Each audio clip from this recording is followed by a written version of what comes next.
All right, now that's how you go into the Olympic break with a W.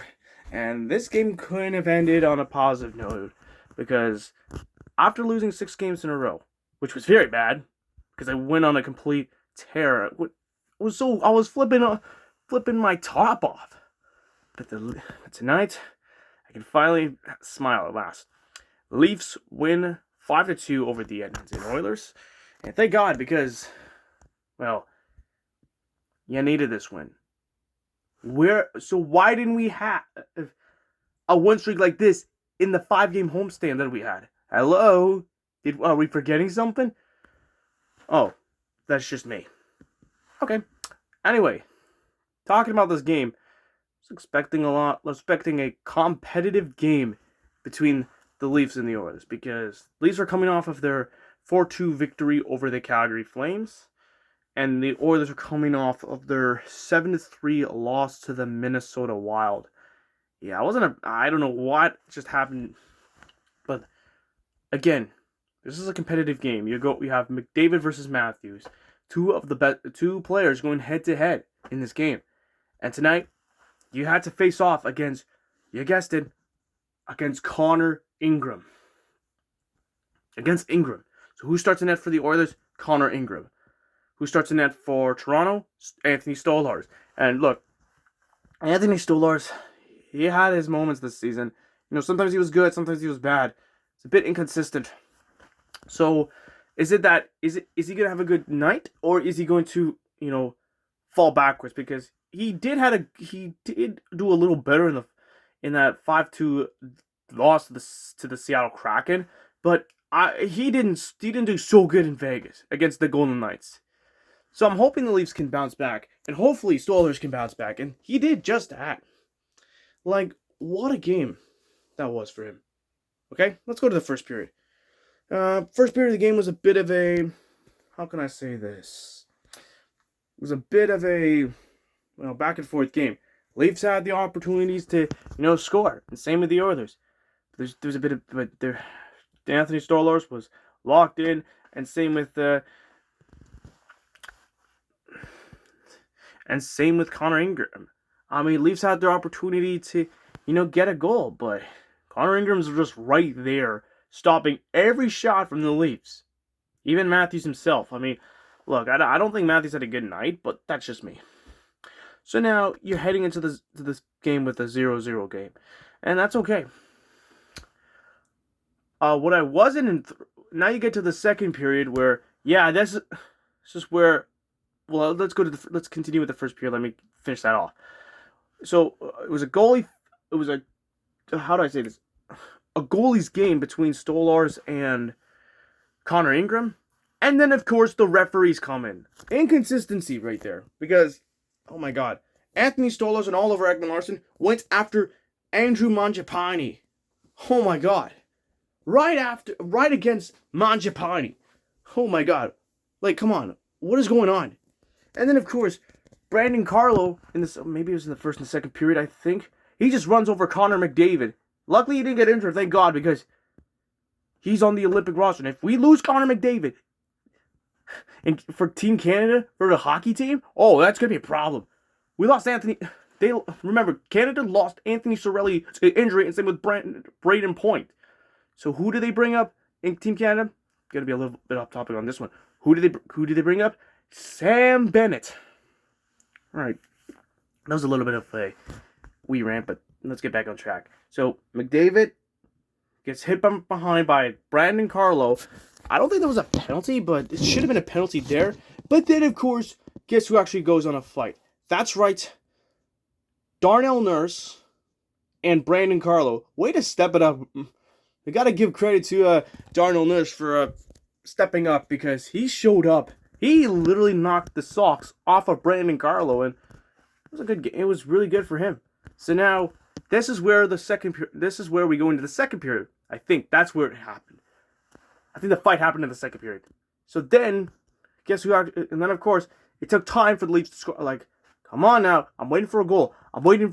When is the goal going to happen? But surely enough, Matias Maccelli scores, and the Leafs take a 1-0 lead. I think it was like a deflection off of Jake McCabe. I'm pretty sure, but I think it was a goal by Matthias Michelli. So it's a 1-0 lead. So everything was going well. And Anthony Stolarz, he had to make a save to prevent an Oilers tying goal. For the first time, like, holy crap, he robbed McDavid? He robbed Connor McDavid. I mean, that dude can do anything. He can score goals at will. He's the best. But Stolarz wasn't so lucky when he gave up the tying goal to, wait for it, Jake Wallman. The Oilers win the faceoff. Jake Wallman scores. The game's tied. And 7 seconds later, Matthew Nye scores. It's 2-1 Leafs. So at the end of the second period, it's 2-1. 2-1 Leafs. It was pretty good. That was in the third period where now we can close this out. Oh, this isn't going to be easy. Because a former Leaf, Kasperi Kapanen, scores. And it's tied at 2. And I'm like thinking, why are we letting former Leafs score against us? Like, you saw what happened yesterday night where Nazem Kadri scored, I believe, the goal against the Leafs in Calgary. And I'm like, I'm a bit like shell-shocked. Now you're going to have Kasperi Kapanen. Who the hell is Kasperi Kapanen these days? Okay, so now we got to respond back. And they did just that. They had 2 power play goals. They haven't had a power play goal since the Morgan Riley one in that 5-2 loss to Seattle. Since the Seattle game, we haven't had a power play goal. Haven't had a power play, and the Leafs finally got one. Well, they got a power play goal.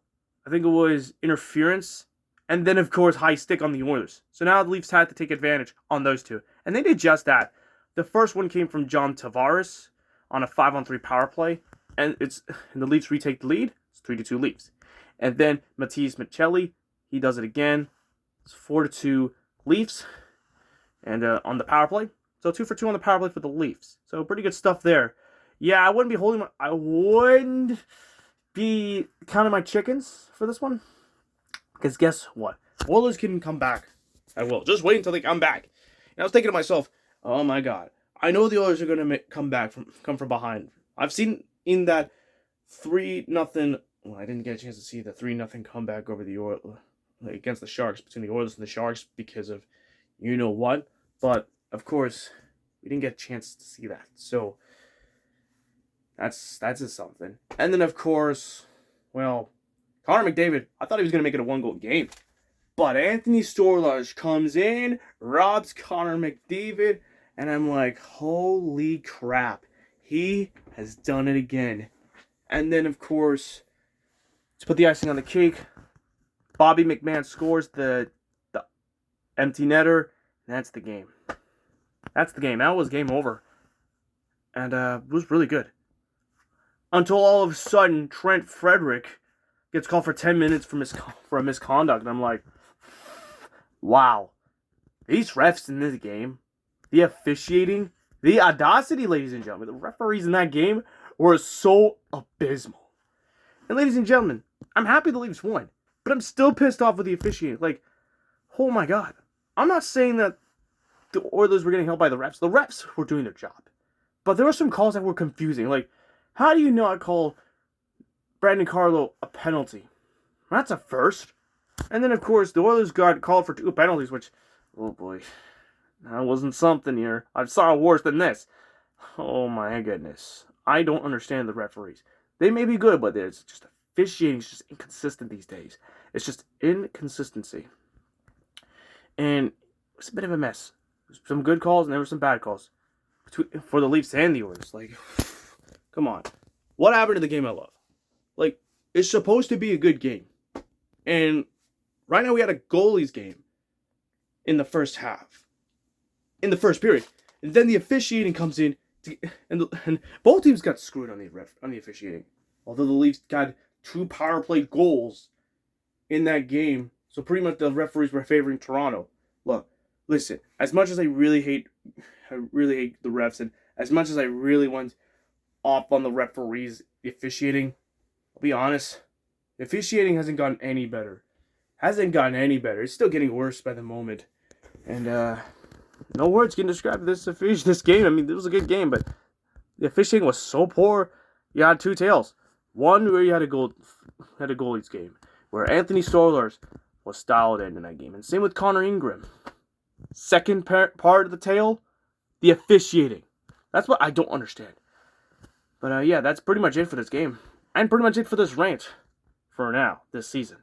For now. I'm not done these rants yet because we got a lot of games after this one.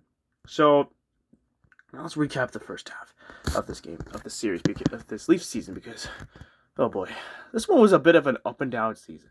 You know, Leafs, they didn't have a really good start to the season in October. I mean, they've beaten Montreal, they've beaten Nashville, the Rangers, the Predators, the freaking,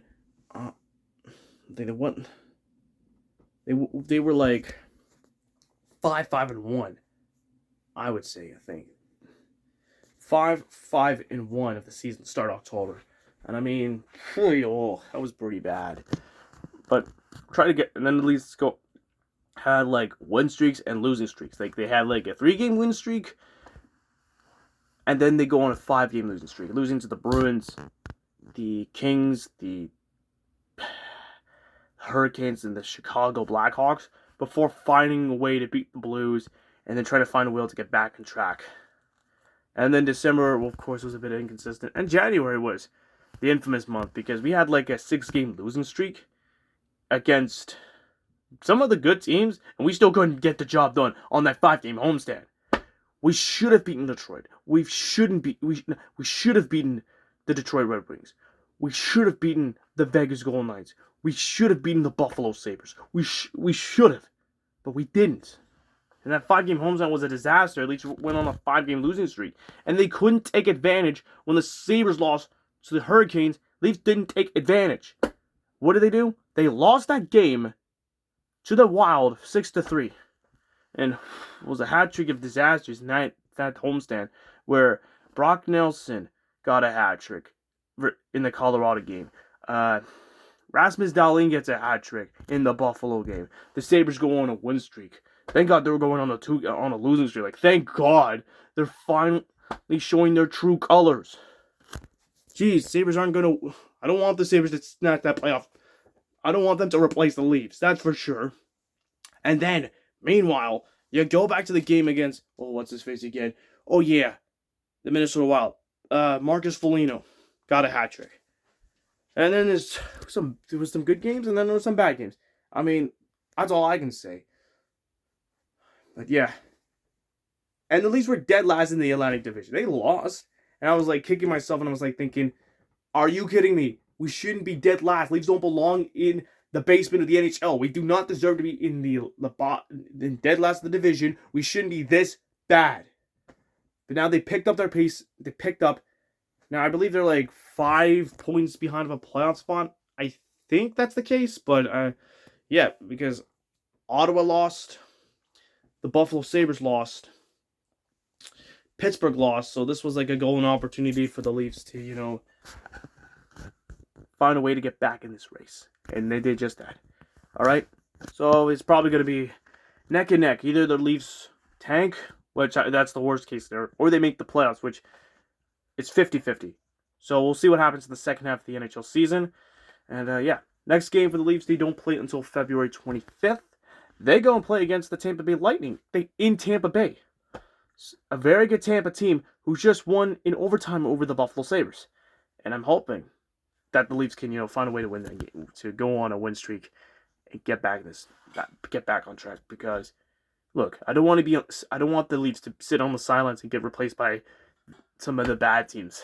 Like, we can't have that. So, you know what? That's all. Anyways, I'll see you on February 25th, right after the Olympic break. So have yourselves a good Olympic break, everyone, and we'll see you for more Leafs hockey on the 25th. More Leafs rants will be coming after, or from the 25th onwards. So that's about it for this rant. Let's go, Leafs! Yeah!